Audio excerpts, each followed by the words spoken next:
So, Obi-Wan Kenobi. We actually have a good episode. And despite everything I'm going to praise in this episode, I'm getting a lot of red flags through this episode.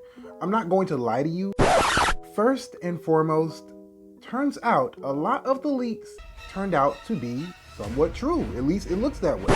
Let's hope next episode is going to be crazy. Apparently next episode she will be going to Tatooine. That means, again, the leaks might have been true, at least to some extent. But I digress, let's continue. And of course I've been hearing grumblings about how they're changing the ending. Well, let's see, because they've already filmed these episodes, so let's see if they really change the ending. But I warn you, and I will not lie to you, I was impressed by Reva's performance. This week, bro, I'm not going to hold you. She was good.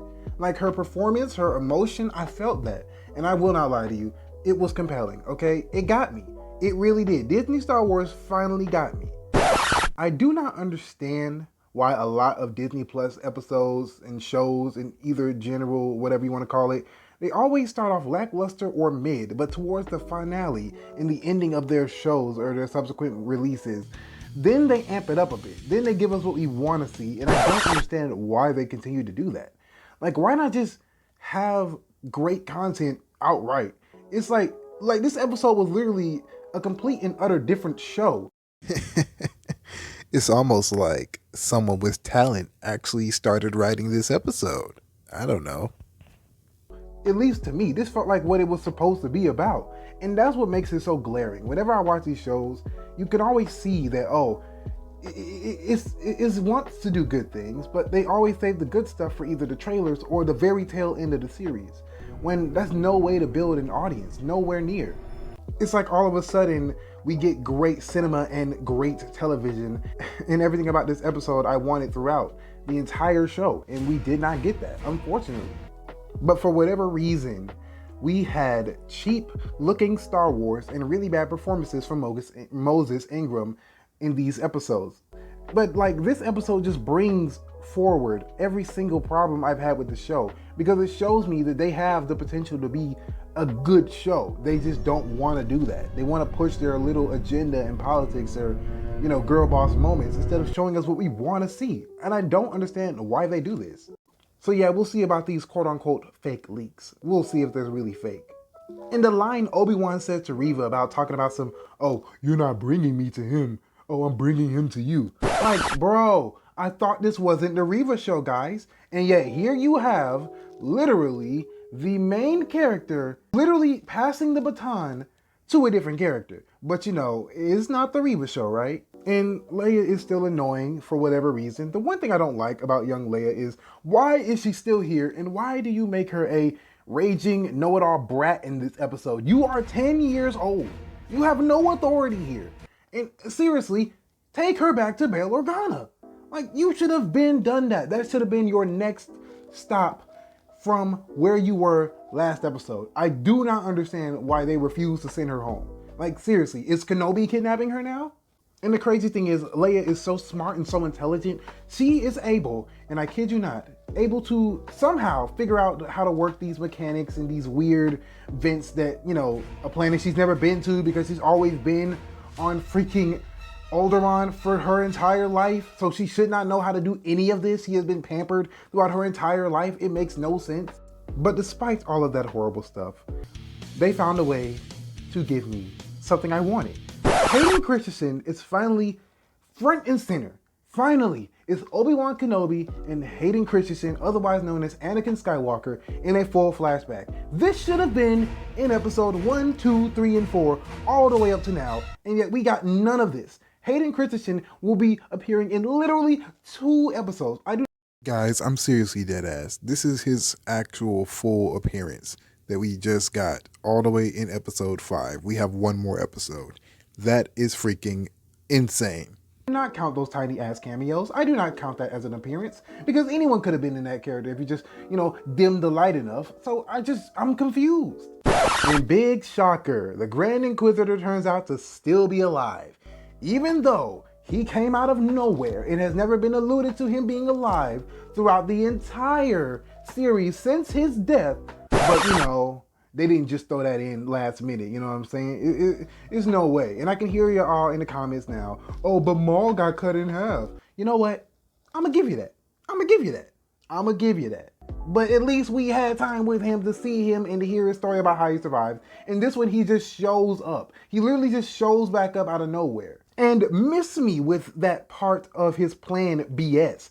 Because, bro, he literally said, oh, I knew who you were, youngling. He literally knew this entire time, and yet you kept her a part of your own staff.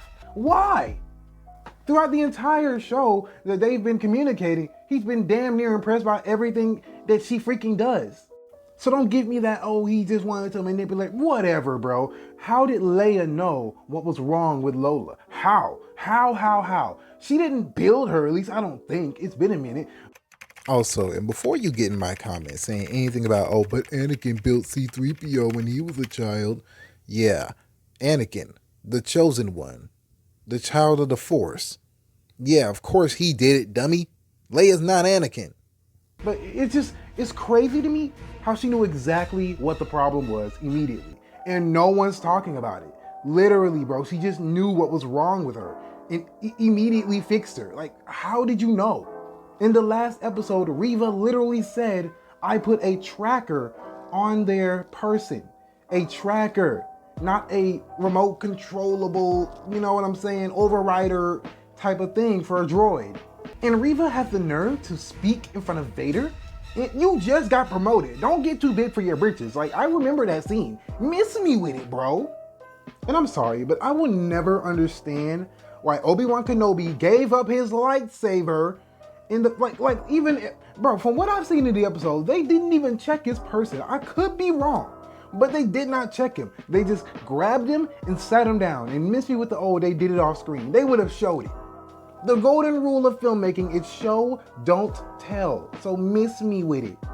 I did like that they showed Reva was not on the level of Obi-Wan even now or even Vader. I would have been so peed off, and I was getting ready to get mad when writing this script. I was getting ready to get mad that they were gonna make Reva just as skilled as Darth Vader. I'm so glad they didn't do that.